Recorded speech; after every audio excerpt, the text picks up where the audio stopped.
사랑의 예수님 참으로 감사합니다.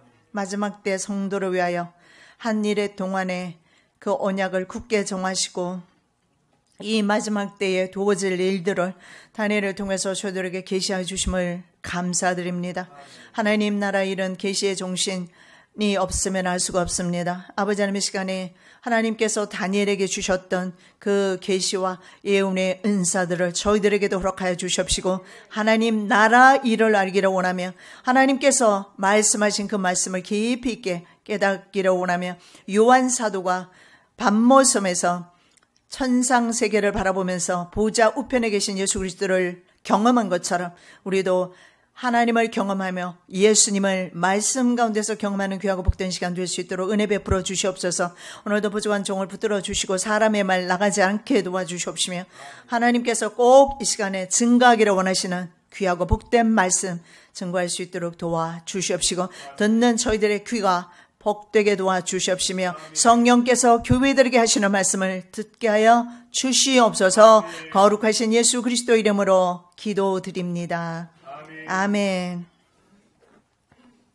우리가 계속해서 지금 다니엘서 9장 27절에 머물고 있는데 오늘 끝낼 것 같습니다. 자, 2번입니다. 적그리스도에게 성도가 통치받는 기간은 어느 정도일까? 자, 그렇다면 성도가 적그리스도가 통치하는 그 기간을 통과한다라는 사실을 볼 수가 있습니다. 그래서 적그리스도가 세상을 지배할 때에 성도가 세상에 존재한다는 사실을 오늘 본문 말씀을 통해서 볼 수가 있습니다. 자, 제3성소가 지어져야 합니다.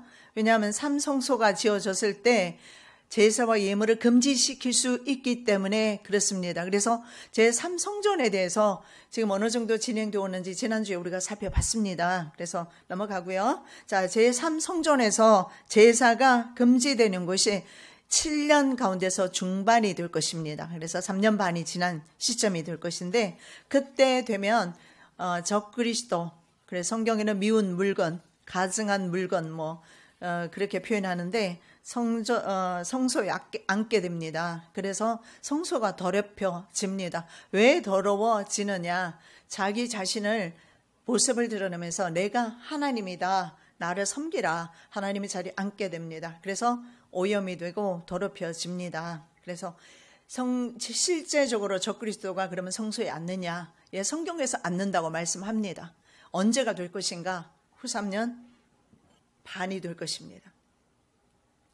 후 3년 반에, 왜냐하면 그 일의 절반의 제사와 예물을 금지시킨다. 그리고 미운 물건이 나에게를 의지하여 설 것이다, 이렇게 말씀합니다. 그래서 이 중반에 적그리스도가 서게 된다는 거죠. 그러면 적그리스도가 서기 전에는 예수 그리스도가 안 오십니다. 그래서 저는 환난 전 휴거서를 받아들이기가 조금 이런 부분에서 좀 이렇게 충돌이 일어나고 있지요. 그래도 하나님께서는 하나님의 때는 하나님이 정하시는 거니까 모르는 일입니다만 어쨌든 중반에 말입니다. 제사와 예물을 먼저 금지시킬 것인데 바로 계시록 6장에 나오는 흰 말이 이때 나타나는 겁니다. 흰 말은 적그리스도를 가리킵니다. 그래서 적그리스도가 나타나는 때가 바로 후 3년 반이 시작되어야 나타납니다.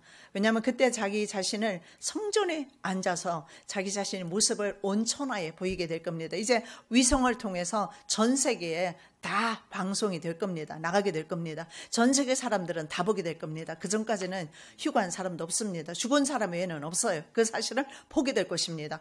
그리고 그때 성소에 앉으면서 그때부터 그들이 적그리스도가 통치하는 기간이 될 것이며 적그리스도가 통치하는 이 기간 동안에 다니엘을 통해서 하나님이 말씀하시기를 성도의 권세가 깨어지는 기간이다, 이렇게 말씀합니다. 성도의 권세가 깨어지는 기간, 그것이 바로 후 3년 반이고 성경에는 42달이라고 표현합니다. 달로 표현한 것은 사탄에게 주는 기간이기 때문에 전 3년 반은 42달이라고 표현하지 않습니다. 왜냐하면 사탄에게 주는 기간이 아니고 전 3년 반 동안은 보통 1260일 이렇게 말합니다. 그때까지는 우리가 얼마든지 어쩌면 복음 활동도 할 수가 있을 것이고 후 3년 반이 시작되면서 적그리스도가 모습을 드러내면 우리가 예배, 제사 이런 것, 제사가 금지되면 예배도 같이 금지될 것으로 됩니다. 당연히 되겠죠. 그래서 성소가 적그리스도에게, 그리고 성도가 적그리스도에게 통치를 받는 기간이 얼마인가 천사들이 서로 대화를 주고받고 있어요. 그것이 바로 13절, 다니엘서 8장 13절, 거룩한 자가 이렇게 말합니다. 다른 거룩한 자에게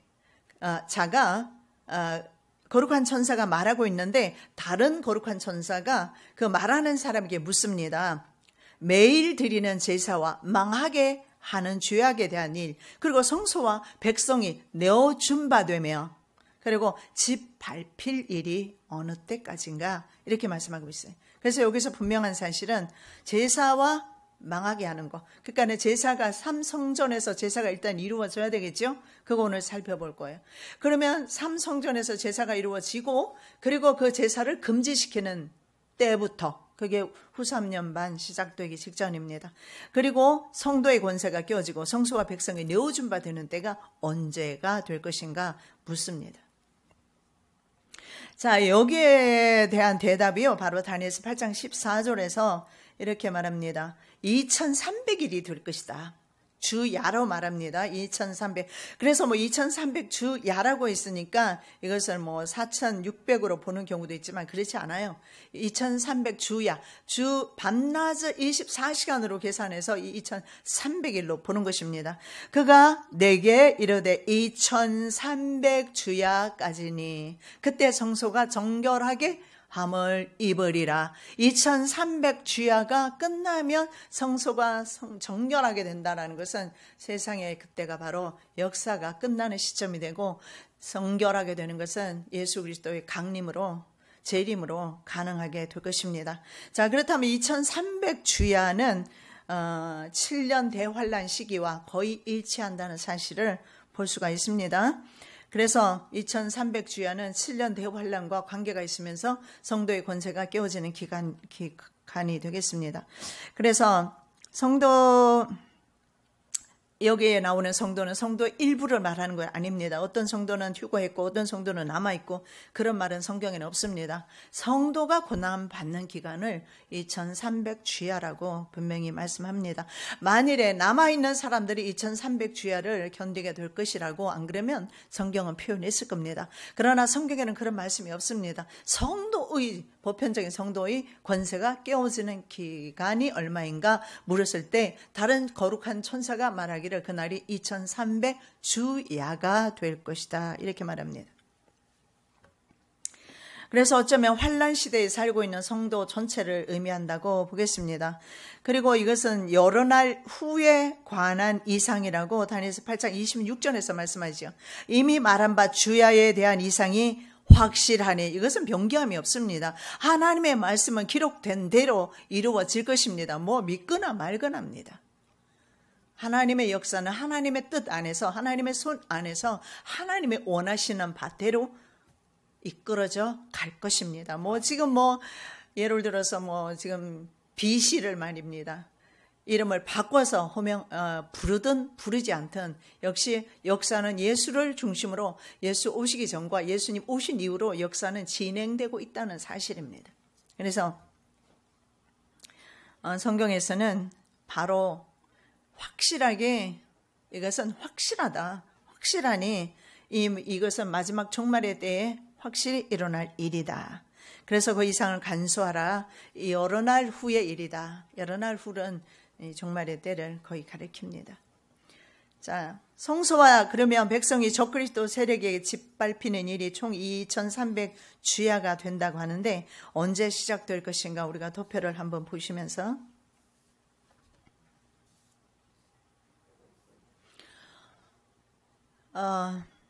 자, 7년 환란 시작되고 정확하게 그 날짜가 정확하게 시작되지는 않을 것입니다만은 7년 대환란이 시작되고 250일, 도표에 여러분 보시면 250일 나오죠.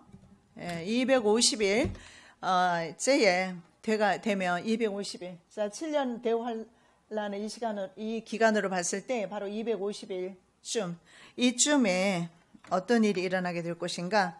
이때 바로 제3성전에서 첫 제사가 드려진다, 이렇게 보실 수가 있습니다.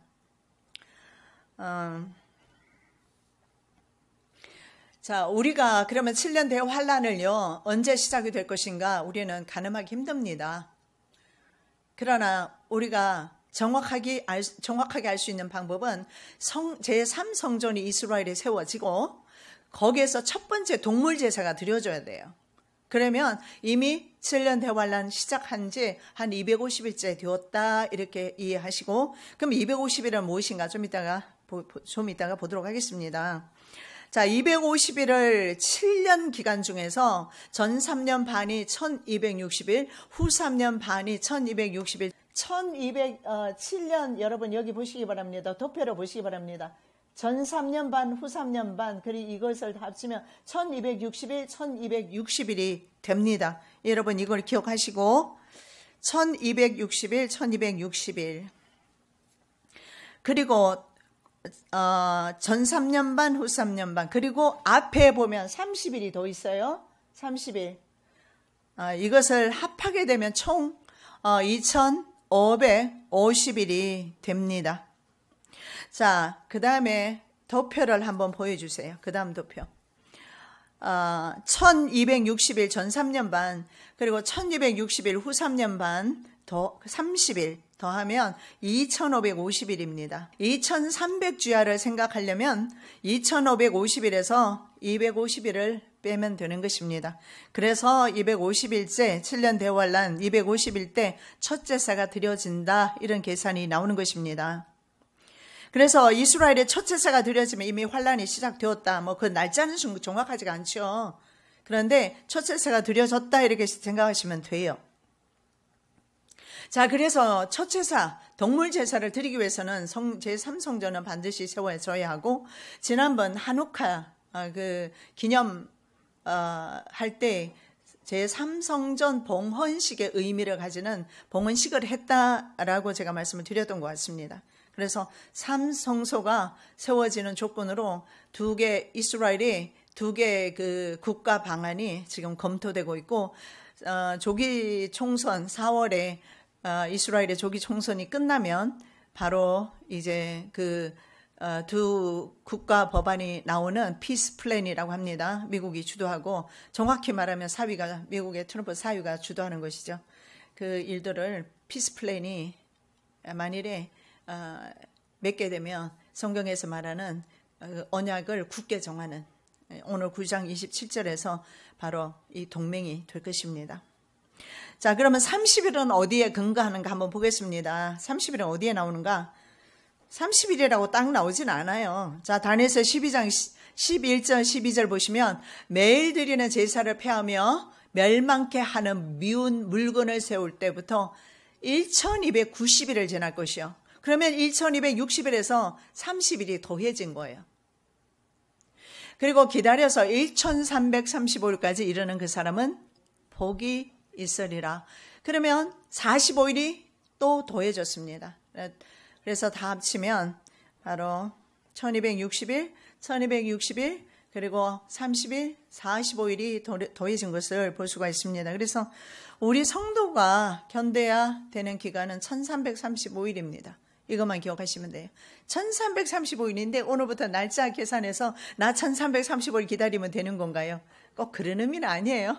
그렇게 오해하지는 마시고, 또 성경에서 말하는 것은 1335일을 견디는 것이 복이 있는데 1335일이 그러면 무엇일까? 전 3년 반에 1260일인가 후 3년 반에 1260일인가. 만일에 저는 생각할 때 이게 전 3년 반으로 생각하지는 않습니다. 전 3년 반은요 1260일로 표현한 것으로 봐서 성도가 이길 수 있는, 그러니까 대환란의 시대는 아니라는 거죠. 그때는 표받지 않습니다. 그때는 강제적으로 표받거나 그런 일은 없습니다. 그렇다면 전 3년 반을 제외시킨 후 3년 반 1260일, 그것을 42달이라고 합니다. 42달에 30일을 보탠 것이 아닐까. 그것이 바로 1290일. 이건 성경에 기록되어 있지 않으니까 알 수 없는 이야기입니다. 그러나 평생을 말입니다. 60년이 넘도록 계시록만 연구하셨고 계시록만 증거했던 부흥회 다니고 집회 다니고 전국적으로 다니셨던 저희 아버님, 그 분이 돌아가셨을 때 하나님께서 이제는 네가 이어서 계속해라 해서 제가 지금 시대를 전하고 있는 것 아닙니까? 그렇기 때문에 제가 맨 처음에 한국 왔을 때 어떤 목사님이 그래요. 이 종은 내가 100년 준비한 종이다. 그래서 아니 이 여자분의 나이가 100년이 안 된 것 같은데요 하니까는 저희 아버지가 복음 전한 일수를 60년으로 계산하고 저는 40년으로 계산해서 100년 준비한 종이다. 뭐 그건 그분의 이야기입니다만은 뭐 어쨌든 그리고 또 제 이름 또한 지을 때 아버지가 1335일을 견디는 자가 복 있다 해서 제 이름이 복자. 세상이 복조리 돌릴 때 그 복 말고 세상 복 말고 1월 1일 날 복조리 돌리잖아요. 그 복자를 쓰기는 하지만 우리 아버지는 지을 때 저 이름을 따서 1335일을 견디라. 견디는 자가 복이 있다. 1335일 후에는 하나님 나라에 들어가는 것을 말합니다. 자, 그렇다면 1260일 더하기 1260일에다가 30일을 더하면 1290일, 1200 그리고 90일에 45일을 더하면 1335일이 되겠죠. 계속해서 좀 설명을 좀 상세하게 좀 드리도록 하겠습니다. 자, 매일 드리게 되는 상번자라고 합니다. 조석간에 드려요. 아침에도 오후에도 제사를 드려요. 이것이 동물 제사가 드리기 시작하면 그동안 1900년 동안 드리지 못했어요. 그래서 드리기 시작하면 아마 그 역사를 거슬러 올라가면 더 될 수도 있겠지만 뭐 어쨌든 이스라엘 국가가 없었던 시기가 1900년 동안 제사가 없었는데 이제 성전이 세워지면 상번자를 드리게 되는데 그것이 폐하고 멸망케 하는 미운 물건이 제3성전에 서게 되는 것이 후 3년 반 직전입니다. 그래서 순서를 보면 적그리스도의 출현이 먼저입니다. 그리고 성경에는 어떻게 말하느냐. 배도가 그 다음에 나와야 돼요. 배도가 먼저 나오고 그 다음에 그리스도가 오세요. 우리는 어떻게 생각해요? 그리스도가 오시고 그리고 그 다음에 남은 있는 사람은 믿음을 지킬 것이다. 배도가 일어나야 돼요. 배도가 일어나기 위해서는 적그리스도가 나타나야 되고 적그리스도가 나타나면 배도가 일어나고 짐승표를 받으니까 그때 배도가 일어나겠죠. 왜냐하면 생활고라든가 아니면 인생고라든가 아니면 자기 생명의 보존을 위해서 어쩌면 이런 전 세계적인 정부 시책에 반대하고 짐승표 이거는 아니다. 받아도 된다 해서 받을 수도 있겠지요. 성경에는 그 짐승표가 정확히 뭐라고 말씀은 하고 있지 않지만 그래도 적어도 우리 몸속에 뭔가 들어가서 우리의 유전 인자를 가지고 조종을 한다거나 아니면 위치 추적 장치를 집어넣어서 우리의 위치를 파악한다든가 하는 일은 못하게 해야죠. 그것은 남에게 적어도 하나님이 아닌 제3자에 의해서 내가 컨트롤 당하는 거잖아요. 자, 누가 아무렇게 하여도 너희가 미혹하지 말라. 먼저 배도하는 일이 먼저 있다. 예수님이. 왜냐하면 그전에 막 바울 시대 때 예수님의 휴거가 이루어진다고 막 믿고 있었어요. 부활이 이루어진다고. 그러니까 너희들 그렇게 생각하지 마라. 먼저 미혹하는 일이 있고 배도하는 일이 있고 불법의 사람 멸망의 아들이 나타나기 전에는 예수님 오시지 않는다. 이 말씀을 하고 있어요. 그래서 멸망에 가증한 것이 그리스도의 강림 전에 먼저 나타나게 될 것입니다. 예수님도 말씀하셨죠. 그러므로 너희가 선지자 다니엘의 말한 바 멸망의 가증한 것이 거룩한 곳에 선 것을 보거든 읽는 자는 깨달을진저. 예수님이 직접 말씀하셨습니다. 그는 야훼 제사를 금지시키고 자신을 하나님으로 경배할 것을 전 세계 사람들에게 요구하는데 그거 칩 넣는 게 최고입니다. 칩 넣으면 자동으로 경배하면 자동으로 오토매틱으로 그냥 그대로 그냥 절하기 시작합니다. 칩 말고 확실하게 사람을 조종할 수 있는 것이 무엇이 있습니까? 전파무기에 조종이 됩니다. 그러나 완전히 장악하지 못합니다. 그래서 우리는 기회가 있는 거예요. 하나님께 의지할 수 있고 믿음 지킬 수가 있는 겁니다. 그러나 그 안에 짐승표를 받아버렸을 때는 그에 의해서 인도함을 받기 때문에 그를 경배할 수밖에 없어요. 그래서 성경에 보면 그가 회개하고 싶어도 회개할 수 없다고 그렇게 말씀하고 있습니다. 자, 선 것을 보거든 이렇게 말합니다. 어디요? 거룩한 곳에 멸망에 가정한 것이 선 것을 보거든 전 세계 사람들이 볼 것이라는 겁니다.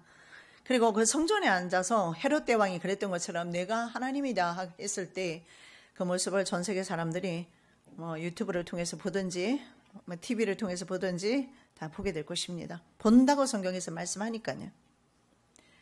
자, 그리고 그리스도의 강림이 그 다음에 있습니다. 하나님은 천사장을 데리고 천군 천사 데리시고 죽은 자 먼저 부활시키시면서 살아있는 자 변화성천 할 수 있도록 하나님께서 예수께서 우리의 이름을 부르실 겁니다. 부르시는 그날까지 다른 것 없습니다. 인내하시면 돼요. 인내하시면 됩니다. 힘들고 어렵습니다. 예, 울면서 가는 길입니다. 가면 됩니다. 예. 놓치지만 마시고 예수님만 안 놓치면 돼요.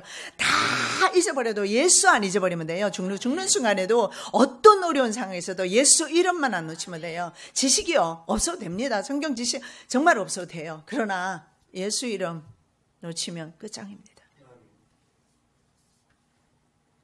자, 적그리스도가 출현한다는 것은 계시록 6장에 나와 있죠. 적그리스도가 출현하고 그 다음에 전쟁, 기근 이것이 오게 될 것입니다. 죽음 이것이 바로 흰색 말, 붉은색 말, 그리고 검은색 말, 청황색 말입니다. 그 후에 예수 그리스도의 강림이 있다고 합니다. 여러분이 기근은요 전 세계적으로 오게 되는데요.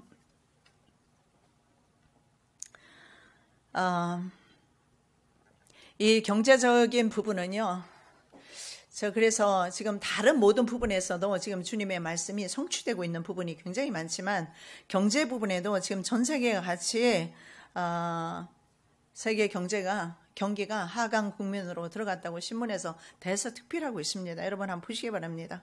그리고 그 우리나라의 2019년대 경제 전망 국가미래연구원에서 내보낸 그 전망을 보니까 세계 경기 하강 국면에 들어갔다. 세계 경제는 긴 겨울이 시작될 것이다. IMF는 말입니다. 2023년까지 세계 경제는 회복의 전환점은 전혀 없을 것이다. 계속 하락세로 간다는 것입니다. 좀 준비하시는 것도 괜찮을 것 같아요. 지금 이러한 하강 국면에서 무엇을 투자할 것인가 하지 말아야 될 것인가 이런 지혜를 얻으시기 바랍니다. 그리고 세계 경제는요.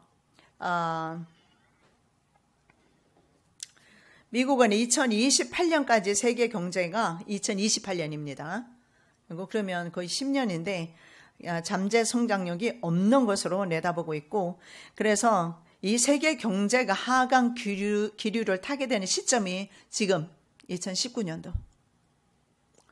왜 그러냐 하면요, 글로벌 기업에 대해서는 제가 자주 말씀을 드렸잖아요. 이 글로벌 기업 중에 다국적 기업이 전 세계의 문어발처럼 지사를 두고 이렇게 잠식해 왔잖아요. 그런 글로벌 기업들이 직접 투자를 함으로써 교역량을 이끌었다고 합니다. 그런데 이제 안 한다고 합니다. 왜냐하면 이들은요 굉장히 서로 알아요. 그 이코노미스트 한번 보시기 바랍니다. 경제 잡지 그런 것을 보시면 그들은 벌써 자기네들의 계획된 그 경제 계획인지는 모르겠지만 항상 있잖아요. 손해나는 곳에서는 그들은 투자를 하지 않습니다. 그래서 이제는 개별 국가들이 직접 자국의 경제를 챙겨야 하는 그런 상황 시스템으로 가고 있답니다. 그래서 굉장히 많고요. 문제가 많고요. 또 하나 가장 큰 문제가 뭐냐면 전 세계도 빚 없는 국가가 없어요. 전부 채무 국가입니다.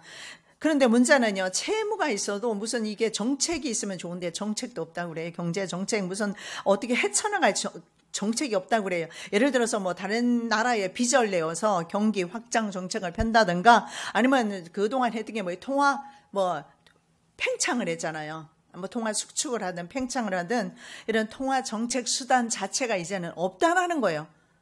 무슨 말입니까? 전 세계 모든 국가가 파산의 위기에 몰려있고 빚잔치하게 생겼다는 겁니다. 그리고 민주주의 국가의 특히의 문제가 뭐냐면 베네수엘라 차베스 대통령 때부터 지금 현재 마두로 대통령까지요. 이들이 했던 것이 뭐냐면 이걸 인기 영합주의라고 합니다. 왜냐하면 짧게 김정은하고 다르잖아요. 짧게 통치하다가 그리고 재선에 그래서 인기 위주로 가려다 보니까 선심 많은 정책들을 너무 많이 폈습니다. 그래서 베네수엘라는 수백만 달러 인플레이션 상태로 지금 아비규환이지 않습니까? 그래서 우리나라에서도 잠깐 반짝하는 소득 주도 성장이라든가 일자리 창출에 매달리게 되면 우리나라 경제력도 구조상 그 힘을 잃게 될 것이다. 굉장히 위험하다. 그리고 현재 세계 무역도 위축되고 있는데 여러분, 우리나라는 무역으로 밥 벌어먹고 사는 나라입니다. 그죠? 저보다 남자분들이 더 잘 아실 것입니다. 그런데 그 IMF 총재가 이런 말을 했어요. 구름이 많으면 한 번의 번개만으로도 폭풍이 친다. 그런데 지금 구름이 너무 많다는 거예요. 그것이 뭐냐면은 나라마다 무역 갈등이 있고 금융 긴축이 있고, 그리고 브렉시트가 문제가 굉장히 많죠. 유럽연합의 문제만은 아니라는 겁니다. 그리고 중국의 경제 둔화도 4대 악재 가운데 하나입니다. 왜냐하면 미중 무역 갈등이 현재 가장 많이 영향을 입고 있는 나라가 바로 한국이에요. 그래서 고도의 성장 속도를 내던 중국이 하강 국면으로 들어가 버렸습니다. 그래서 세계 경제에 영향을 주었고, 그래서 미중 갈등으로 서로 수출하지 못하는 결과를 가져오게 된 것입니다. 그래서 한국 경제가 그중에서 가장 직격탄을 받았습니다.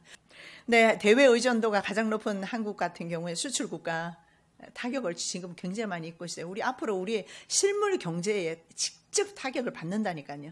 그래서 우리는 기도를 참 많이 필요로 하고 있어요. 지금 이 시점에. 어쩌면 이것이 정말 그 검은색 말이 했기 때문이 아닌가, 이런 생각도 들기도 해서 제가 드리는 말씀입니다. 중국 수출이 27%고요. 미국의 수출이 얼마냐면 12%가 우리 한국에서 하고, 그래서 두 개를 합치면 한 약 40%를 수출하는 나라가 우리나라예요. 그리고 유럽까지 합하면 한 55%를 수출해서 먹고 사는 나라가 우리나라인데, 미중이 서로 그냥 그 무역 전쟁하고 있으니까 거기서 이제 고래 싸움에 새우 등 트지는 나라가 현재 우리나라예요. 그래서 우리 아까 장로님 찬양인도 하시면서 말씀하셨는데, 우리나라의 실업률이요 19년 만에 122만 명인가요? 19년 만에 지금 최악이라고 합니다. 그러니까 가정 경제가 어려운 것이 우리만의 문제는 아닌 것 같아. 그래도 얼마나 감사합니까? 오늘도 우리는 그래도 아침 저녁 점심까지도 세 끼를 다 먹기도 하고, 예. 저는 핑계지만 요즘 약 먹는다고 전에는 2끼만 먹다가 요즘 저녁까지 3끼를 잘 먹고 있어요. 하는 것도 없이 참 밥값도 못하는데, 예, 우리는 복입니다, 여러분. 어쩌면 이런 기근, 그 다음에 나오는 것이 정황색 말입니다. 전쟁과 기근 다음에 나오는 것은 죽음이죠. 자, 도표 하나를 다시 보겠습니다. 미운 물건이 출현하는 데가 바로 중간이죠. 짐승표 삽입하는 데입니다. 예. 자, 그래서 1335일은요, 전 3년 반 1260일을 뺀 것이다. 그래서 1335일은 전 3년 반을 뺀, 자, 다시 보시면 전 3년 반을 뺀 30일, 1260일, 45일을 합한 것이 1335일이다. 여러분, 여기까지는 이해되셨지요? 새로 건립된 제3성전에서 다시 좀 말씀드리면, 동물 제사가 금지되고 미운 물건 적그리스도가 성전에 설 때부터 1290일, 자, 30일에다가 1260일, 1290일이 지나게 된다. 근데 이것이 아닐 수도 있다는 거예요. 30일과 1290일을 포함할 수도 있어요. 그럼 어쨌든 1290일을 지나게 될 것입니다. 그리고 더 기다려서 45일입니다. 45일을 기다리는 자가 복이 있다. 그럼 예수님은 이때 오시는 거예요. 이때까지 기다리는 자가 복이 있다, 이렇게 말씀을 하는 것입니다. 기다려서 1335일까지 기다리는 그 사람은 복이 있다 말하잖아요. 그 사람이라고 말씀하잖아요. 그래서 1335일까지는 가게 된다는 것입니다. 그렇다면 1335일은 바로 30일, 그리고 1260일, 45일. 전 3년은 제가 견딜만 하다 했죠. 경제적으로 어렵고 좀 기근이 오고 뭐 전쟁의 소문이 들릴 수 있고 그럴 수는 있어요. 그러나 여섯째 나팔이 불고, 여섯째 나팔에 전쟁이 납니다. 전쟁이 나기 전에 먼저 흰색말이 나타나잖아요. 그럼 흰색말이 이때 나타납니다. 흰색말, 미운 물건이 이때 나타나요. 그러면 전쟁이 오게 돼요. 그 다음에 붉은 말이니까. 그리고 그 다음에 검은 말이 나와요. 기근입니다. 당연히 기근이 오죠. 전쟁이 오고. 그리고 전쟁이 안 와도 전 세계적으로 지금 방금 제가 말씀드린 것처럼 4대 악재 때문에 구름이 너무 많다. 회생할 기회가 앞으로 10년 안에는 없다. 어쩌면 영원히 이것으로 그칠 수도 있습니다. 그러면 우리에게 지금 남아있는 것은 30일, 1260일, 45일 기다린 자가 복이 있다. 또 분명히 말씀드리지만 날짜에 너무 집착하지 않으시기 바랍니다. 성경에서 그렇게 말씀해 둔 거니까요. 그러면 이거 계산은 누가 하느냐? 저는 제가 계산한 게 아니고 저희 아버님이 아까 제가 말씀대로 30일, 45일을 이렇게 해석을 했어요. 말씀을 드리면 30일과 45일을 앞에 저희 아버님은 놓고 45일을 뒤에 놨어요. 그래서 30일 그러면 저거는 무엇인가? 1900년 동안 제사가 없고 성소가 없었어요. 그래서 제3성전이 다시 세워지면 분명히 있잖아요. 성전을 그 암송아지 그걸 지금 구해놨다고 그러더라고요. 흠이 하나도 없어야 돼요. 현미경으로 이렇게 봐야 되는데 검은 털이나 뭐 이상한 털이 조금이라도 섞여 있으면 안 돼요. 그런 게 잘 없는가 봐요. 근데 그 암소를 지금 구해놨어요. 암소가 왜 필요하냐? 암소를 죽여서 태워서 그 물회를 가지고 정결하는 의식을 합니다. 그래서 그걸 지금 뭐 구했다 뭐 이렇게 지금 뭐 나오고 있어요. 그래서 성소 청결 기간이다. 뭐 그렇게 저희 아버님은 해석을 하셨어요. 그래서 저는 그 해석을 따라서 30일 앞에 뒀어요. 물론 아닐 수도 있습니다. 그 30일이 7년 대환란 중간에 물론 들어갈 수도 있겠죠. 연장선상으로 보시면 돼요. 그러니까 30일과 1260일을 너무 이렇게 구분 짓지 말자는 겁니다. 구분 짓는 것이 아니고 성경에 나와 있으니까 우리가 그 의미를 보자는 거예요. 숫자에 너무 집착하지 마시고.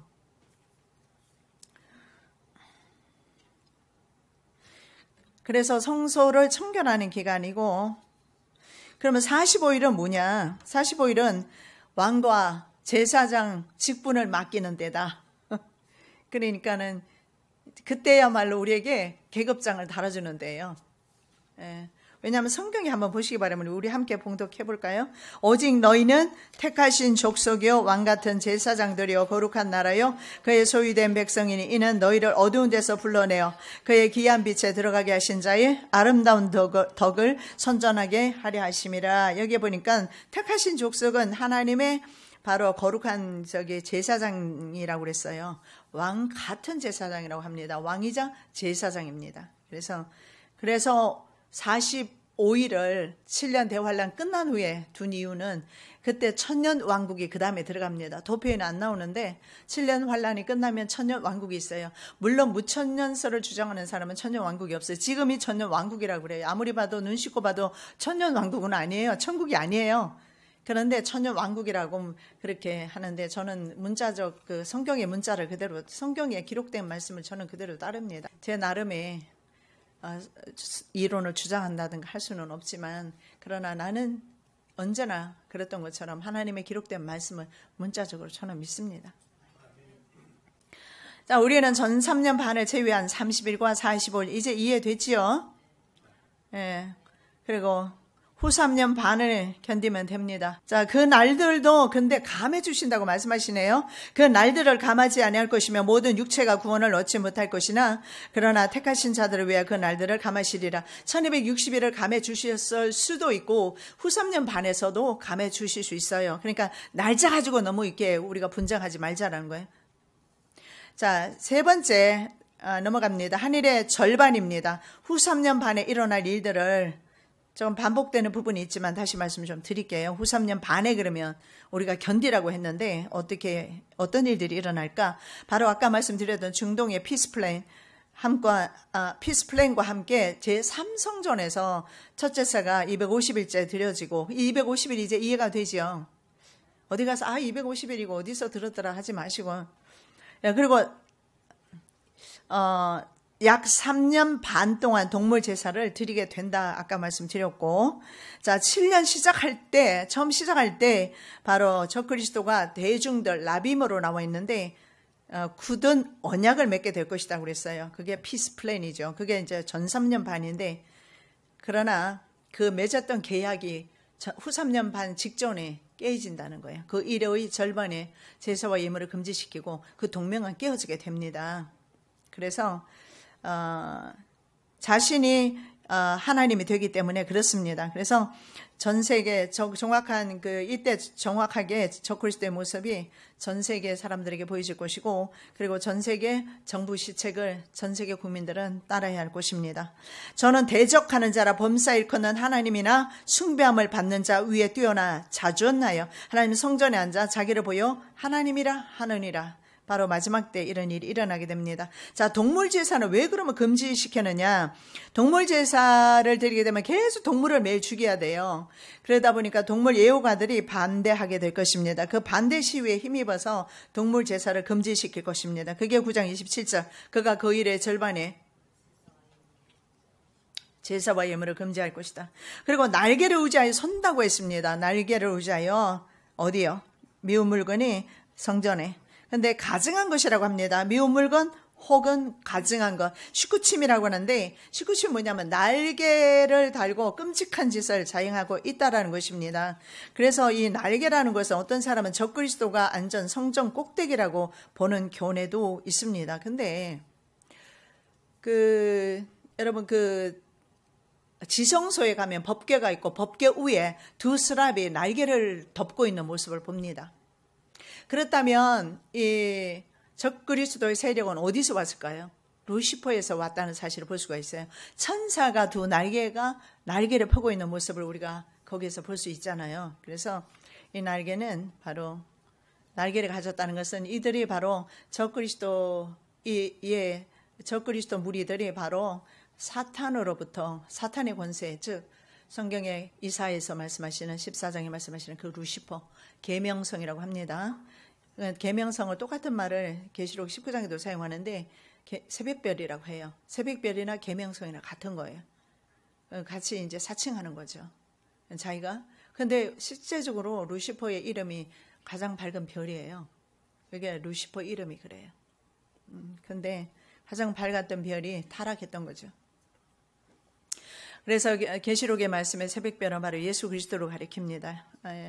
이사야 14장의 그 계명성은 원래는 계명성을 사용하면 안 돼요. 예수님께만 계명성을 사용해야 되는데 거기서 사용을 하는 거죠. 그래서 그렇게 번역을 한 것입니다. 그래서 계명성이라고 번역했습니다. 자, 거짓 선지자가 이때 우상을 세우게 됩니다. 적그리스도의 우상을 세워서 우상 숭배를 강요하고 심지어 사람을 죽이기도 합니다. 자, 계시록 13장 1절입니다. 내가 보니 바다에 산 짐승이 나오는데 뿔이 10이요 머리가 7이라 그 뿔에는 10 왕관이 있고 그 머리들에는 신성 모독 하는 이름들이 있더라. 바다에서 올라오는 이 짐승, 첫 번째 짐승이 바로 적그리스도입니다. 10뿔이 있고, 그래서 적그리스도는 반드시 권세 잡은 정치가임을 알 수가 있고 적어도 왕족 출신임을 볼 수가 있습니다. 종교 지도자는 아닙니다. 왜냐하면 종교 지도자는 그 다음에 나와요. 계시록 13장 11절 이하에 보면 나옵니다. 내가 보면 또 다른 짐승이 땅에서 올라오니 나오지요. 두 번째 짐승은 거짓 선지자입니다. 그리고 종교 지도자들을 가리키는 것입니다. 그래서 여러분, 저와 성도들을 적그리스도 세력, 그러니까 적그리스도 세력 하면 뭐 특별한 세력으로 생각하시는데 그게 아니고요. 마지막 때는 이 적그리스도 세력이 세계 제국의 신세계 정부의 정부 세력입니다. 이 정부, 전 세계 정부의 개별 국가가 포함되지 않고서는 개별 국가가, 여러분 지금 제재 받는 거 보세요. 이란 제재 받는 거, 시리아 제재 받고, 북한 제재 받고, 이렇게 제재를 받으면 살 길이 없잖아요. 그러니까 개별 국가가 스스로이잖아요. 지금 뭐 옛날에 구석기, 신석기처럼 농사 짓고 뭐 밥 떨어서 먹는 사회 같으면 외부 나라 영향 없어요. 침략만 안 받으면 살 수 있어요. 그러나 지금은 그렇지 않아요. 수출과 수입으로 전부 묶여 있기 때문에 개별 국가가 스스로 독립적으로 독립 정책을 쓴다. 불가능해요. 그런 시스템으로 되어 있어요. 그게 글로벌리즘, 경제 용어로 다자주의. 그렇게 지금 가고 있어요. 그래서 결국은 우리를 힘들게 하는, 성도를 힘들게 하는 세력은 원래 교회사를 보면 항상 그게 세상 권력이었다고 보시면 돼요. 그래서 그것이 뭐 신세계 정부든 뭐라고 명명하든 중요하지 않아요. 세계 권력, 그러니까 세상 권력과 신앙의 사람이 충돌하게 될 것이다. 충돌한다. 여러분 그렇게 보시면 되겠습니다. 그래서 이런 세상 권력에 빌붙은 거짓 선지자들이, 거짓 교역자들이, 목회자와 신부들이 자신의 성도를 팔아먹게 될 것입니다. 예수님이 말씀하셨잖아요. 아비가 자식이 아비를 죽는 데 내어줄 것이다. 아비도 팔고 자식도 파는데 남을 팔지 못하겠습니까? 그래서 가짜 목회자는 성도를 팔겠죠. 가짜 신부는 교회를 팔겠죠. 지금 여러분 정의구현 사제단, 지금 정의구현 사제단이 미사 시간에 정치 강론만 한다 해서 전국에 그 신도들이 대수천이라고 여러분 인터넷 들어가 보면 여러분 나와 있어요. 미사를 다시 회복한다 해서 미사를 다시 회복하는 것 같아요. 정말 긍정적인 방향으로 가는 것 같아요. 미사를 드려야죠. 하나님께 예배를 드려야죠. 교회도 하나님께 예배를 드려야죠. 하나님께, 사람의 모임이 아니고 사람의 조직이 아니고 하나님께, 하나님 살아계시고 만왕의 왕이시고 나의 주인이시고 나의 생명이시고 나를 천국으로 이끌어 주실 분인데 그분을 예배해야죠. 그런데 정치 강론장이 되었다. 연평도 폭격 사실도 사실은 그게 당연한 것이라는 그런 정치 발언 때문에 난리가 났더라고요. 그냥 참고하십시오. 저는 솔직히 제가 한국에 대해서 많이 이렇게 여러 가지 정보는 전할 뿐이지, 저는 정당에 소속된 것도 아니고, 저는 한국 시민권자도 아니고, 단지 내 피가 한국 피가 흐르기 때문에, 내가 또 현재 여기 있고, 그렇기 때문에 우리 한반도가 다시 한번 성령으로 거듭나기를 원하고, 우리 교인들이 살아나기를 원하는 것 뿐입니다. 정치에는 저는 문외한입니다. 그러나 우리가 오전에 우리 말씀 보았던 것처럼 사무엘처럼 세상에 등불이 되지 아니하면 세상은 썩습니다. 그리스도인이 등불이 되지 않으면 세상은 썩어요. 그렇다 보면 국가가 어떻게 되겠습니까? 바로 이스라엘 당시의 사무엘 때처럼 암울하게 희망도 없이 소망도 없이 가게 되지 않겠습니까? 그래서 제가 늘 드리는 말씀, 우리가 그 등불이 사무엘처럼 되자는 것입니다. 개혁을 하자, 쿠데타를 하자, 촛불 집회를 하자, 태극기 집회를 하자, 저는 그런 의미는 없습니다. 저는 그저 예수님은 우리의 주인이시고 우리의 생명이시고 나를 사랑하시고 나를 구원하시고 구원자이심을 증거하는 목사일 뿐입니다. 단지. 예. 그래서 어떤 편에 저는 설 수도 없고 서지도 않습니다. 그리고 저는 한국에 원래 또 적을 두지도 않았고, 그래서 오해는 없으시기 바랍니다.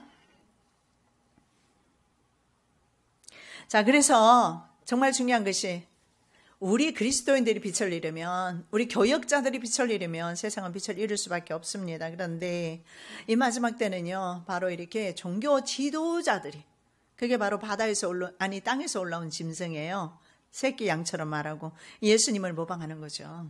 예수님의 종인 것처럼 흉내는 내지만 아니라는 거예요. 그게 싹군이라는 거예요. 왜? 영혼 팔아먹으면 그건 싹군이에요. 영혼 안 팔아먹으면 싹군이 아니에요. 영혼 팔아먹으면 싹군입니다. 번영이 아닌데 번영이라고 그러면 싹군이잖아요. 지금 전쟁이 오는데 전쟁이 아니라고 그러면 싹군이잖아요. 지금 환란이 시작되고 경제난이 시작되는데 아니라고 그러면 싹군이잖아요.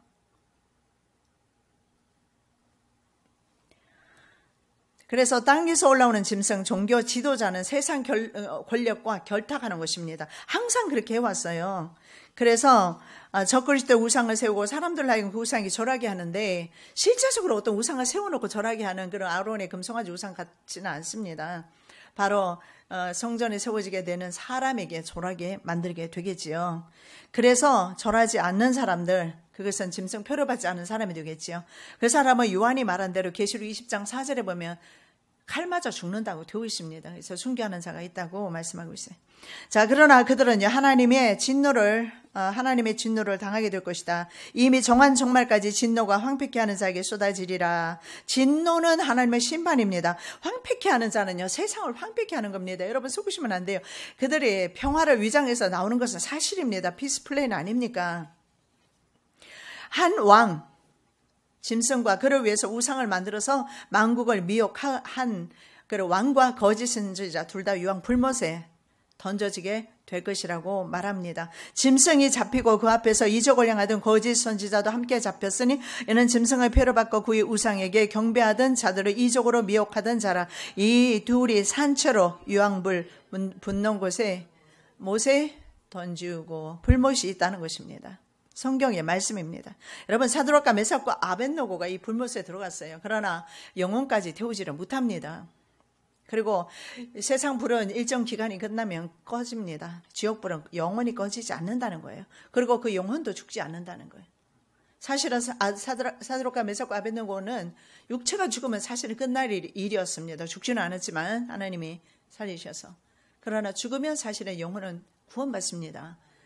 지옥불은 그렇지 않다는 거죠. 이 지옥불에 대해서 우리는 아무리 강조해도 부족함이 없다고 생각합니다. 지옥불은 있으니까요. 자, 우상 숭배. 자, 내가 강압에 의했던 경제 문제 때문에 목구멍이 포도청이라 변명 없습니다. 믿음이 없어서 그런 거예요. 하나님이 그 안에 없으니까 짐승표 받는 거예요. 예수가 안에 계시면 안 받습니다. 왜요? 분별력이 있거든요. 그것이 있잖아요. 베리칩이 666이다 아니다. 논쟁하기 전에 스스로 알게 됩니다. 내가 아는 것이 아니라 내 안에 계시는 그리스도 영이 나로 하여금 알게 해주세요. 그래서 이것은 짐승표구나. 그건 논쟁할 이유 없습니다. 그리고 짐승표이든 아니든 간에 지금 전 세계는 위성을 통해서 전 세계 전 70여 개 인구를 다 지금 조종하려고 하고 있지 않습니까? 그게 바로 우리가 지금 너무나 편하게 사용하는 ICT 산업 때문에 그렇습니다. IT 산업이 그리고 통신 산업이 그 문화가 말입니다. 우리를 정말 위험으로부터 지켜주는 것도 되지만 그게 감시 체계도 된다는 거. 곳곳에 문만 열고 나가면 CCTV 있고 여러분이 가지고 있는 스마트폰을 통해서도 얼마든지 역추적을 당할 수 있고 여러분이 사용하고 있는 스마트 TV를 통해서도 내 모습이 얼마든지 그 상대방이 원하는 사람이 제3자가 보려고 원했을 때는 볼 수 있다는 그런 무서운 현실 가운데 그래서 누군가 감시자가 있다. 여러분 상상을 해보십시오. 제가 너무 나간 거예요? 하나님 외에 감시자가 또 있어요. 이것이 세상 권력이고 세상 과학을 사용하는 세상 권력이 이것을 사용할 것입니다. 만일에 우상 숭배하는 사람도 불심판 받을 것이다 말합니다. 누구든지 짐승과 그의 우상에게 경배하고 이마에나 손에 표 받으면 그도 하나님의 진노의 포도주 마실 것이다. 불과 유황으로 고난 받을 것이다. 그 이름의 표, 짐승의 표입니다. 받는 자는 밤낮 쉼을 얻지 못하리라.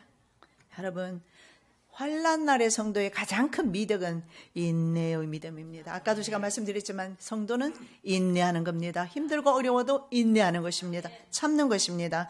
성도들의 인내가 여기 있나니 저희는 하나님의 계명과 예수 믿음을 지키는 자니라. 여러분, 현세 인간 욕심 소년이 철로역정에 나오죠. 현세 욕심에 붙들려서 지금 다고 세상의 복만 추구하는 소년. 나이가 좀 많아요. 나이 적은 소년은요, 인내 소년인데 세상에 아무것도 없어도 괜찮아요. 하나님만 계시면 괜찮고 내세에 받을 상급만 있으면 되는 거예요. 그래서 묵묵히 앉아서 인내하는 소년, 인내 소년이 나와요. 설렁정 한번 읽어보시기 바랍니다. 자, 인내 소년처럼 우리 천국에 들어가는 순간까지 인내하시는 저와 여러분 되시기 바랍니다. 사랑해 주님 감사합니다. 우리는 현세 소년, 욕심 소년이 되지 않기를 원합니다.